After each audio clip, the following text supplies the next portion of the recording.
प्रिय भाइयों और बहनों, हम आपके लिए एक शुभ समाचार लेकर आए हैं। 1 जनवरी 2025 से हम आपके साथ 365 प्रेरणादायक विषय साझा करेंगे। साल के हर दिन हम हर एक विषय और उसे संबंधित वचनों को पोस्ट करेंगे। हम आपको इन संदेशों को सुनने, चिंतन करने और आत्मसात करने के लिए प्रोत्साहित करते हैं। यह संदेश आपके जीवन को आशीर्वाद दें और आपके विश्वास को मजबूत करें।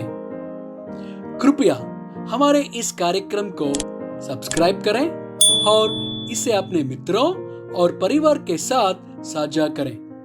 धन्यवाद।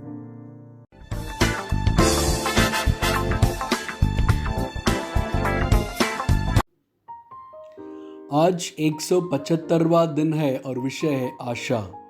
भजन संहिता 23 वचन 1 से 6। यहोवा मेरा चरवाहा है, मुझे कुछ घटी न होगी। वह मुझे हरी हरी चराइयों में बैठाता है। वह मुझे सुखदाई जल के झरने के पास ले चलता है। वह मेरी जी में जी ले आता है। धर्म के मार्गों में वह अपने नाम के निमित्त मेरी अगुवाई करता है। चाहे मैं घोर अंधकार से भरी हुई तराई में होकर चलूं, तो भी हानि से न डरूंगा, क्योंकि तू मेरे साथ रहता है। तेरे सोंटे और तेरी लाठी से मुझे शांति मिलती है। तू मेरे सताने वालों के सामने मेरे लिए मेज बिछाता है। तूने मेरे सिर पर तेल मला है। मेरा कटोरा उमंड रहा है। निश्चय भलाई और करुणा जीवन भर मेरे साथ साथ बनी रहेंगी, और मैं यहोवा के धाम में सर्वदा वास करूंगा। भजन संहिता 42 वचन 11। हे मेरे प्राण, तू क्यों गिरा जाता है? तू अंदर ही अंदर क्यों व्याकुल है? परमेश्वर पर भरोसा रख, क्योंकि वह मेरे मुख की चमक और मेरा परमेश्वर है। मैं फिर उसका धन्यवाद करूंगा। रोमियो 5 वचन 3 से 5। केवल यही नहीं, वरन हम क्लेशों में भी घमंड करें, यही जानकर कि क्लेश से धीरज और धीरज से करा निकलना और करे निकलने से आशा उत्पन्न होती है, और आशा से लज्जा नहीं होती, क्योंकि पवित्र आत्मा जो हमें दिया गया है उसके द्वारा परमेश्वर का प्रेम हमारे मन में डाला गया है। रोमियो 8 वचन 18 से 28 और 31 से 33। क्योंकि मैं समझता हूँ कि इस समय के दुख और क्लेश उस महिमा के सामने जो हम पर प्रकट होने वाली है कुछ भी नहीं है, क्योंकि सृष्टि बड़ी आशा भरी दृष्टि से परमेश्वर के पुत्रों के प्रकट होने की बाट जो रही है।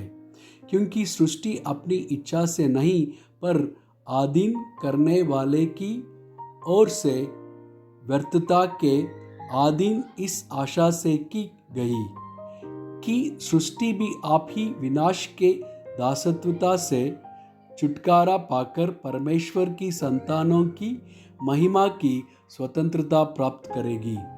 क्योंकि हम जानते हैं कि सारी सृष्टि अब तक मिलकर कराहती और पीड़ाओं में पड़ी तड़पती है, और केवल वही नहीं, पर हम भी जिनके पास आत्मा का पहला फल है, आप ही अपने के कराहते हैं और लेपालक होने की अर्थात अपनी देह के छुटकारे की बाट जोते हैं। आशा के द्वारा तो हमारा उद्धार हुआ है, परंतु जिस वस्तु की आशा की जाती है, जब वह देखने में आए तो फिर आशा कहाँ रही? क्योंकि जिस वस्तु को कोई देख रहा है उसकी आशा क्या करेगा? परंतु जिस वस्तु को हम नहीं देखते, यदि उसकी आशा रखते हैं तो धीरज से उसकी बाट जोते भी हैं।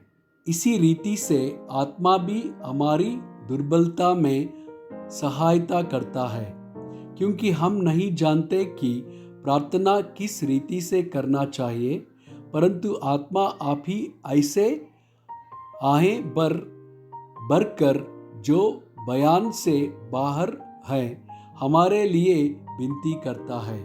और मनों का जांचने वाला जानता है कि आत्मा की मनसा क्या है, क्योंकि वह पवित्र लोगों के लिए परमेश्वर की इच्छा के अनुसार विनती करता है। और हम जानते हैं कि जो लोग परमेश्वर से प्रेम रखते हैं उनके लिए सब बातें मिलकर भलाई को उत्पन्न करती है, अर्थात उन्हीं के लिए जो उसकी इच्छा के अनुसार बुलाई हुए हैं। हम इन बातों के विषय में क्या कहें? यदि परमेश्वर हमारी ओर है तो हमारा विरोधी कौन हो सकता है?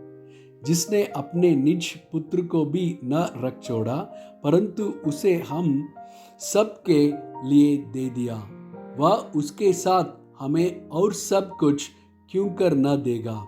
परमेश्वर के चुने हुओं पर दोष कौन लगाएगा? परमेश्वर वह है जो उनको धर्मी ठहराने वाला है। यशायाह 40:31। परंतु जो यहोवा की बाट जोते हैं वे नया बल प्राप्त करते जाएंगे, वे उकाबों की नाहीं उड़ेंगे, वे दौड़ेंगे और श्रमित न होंगे, चलेंगे और थकित न होंगे। 1 पत्रुस 1:3।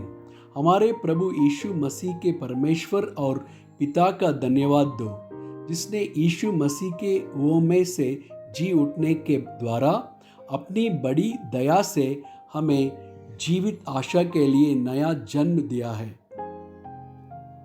आमीन।